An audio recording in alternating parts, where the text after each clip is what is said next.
சத்துரு சோதனையை விதைக்கும் போது, சத்துரு மன சஞ்சலத்தை கொடுக்கும் போது, ஆண்டவர் ஒருவரே கூட இருந்து தட்டி கொடுத்து என்னை பலப்படுத்துகிற கர்த்தர். ஜபத்தை விடாதீங்க, நல்ல ஜபம் பண்ணி சத்தத்தை உயர்த்தி அந்த கிருபையை கேட்கிறவர்களுக்கு ஸ்தோத்திரம், ஸ்தோத்திரம், ஸ்தோத்திரம், ஸ்தோத்திரம், ஸ்தோத்திரம், ஸ்தோத்திரம், ஸ்தோத்திரம். ஹல்லேலூயா, ஹல்லேலூயா, ஹல்லேலூயா, ஹல்லேலூயா, ஹல்லேலூயா. ஏசப்பாட்ட கேளுங்க. நிறைய பேருக்கு அந்த கிருபையை ஆண்டவர் பொழிந்தருளி கொண்டிருக்கிறார். நிறைய பேருக்கு அந்த மகிமையை ஆண்டவர் தந்து கொண்டிருக்கிறார்.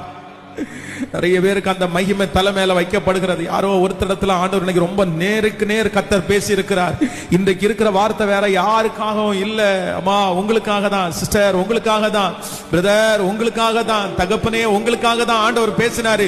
கர்த்தரிடத்துல கேளுங்க. ஆண்டவர், எனக்கு தான் அந்த பொறுமை இல்ல, எனக்கு தான் அந்த பொறுமை இல்ல, நான் ரொம்ப அவசரப்படுறேன், நான் ரொம்ப கோவப்படுறேன், நான் ரொம்ப மாறிடுறேன், நான் ரொம்ப கஷ்டப்படுறேன்.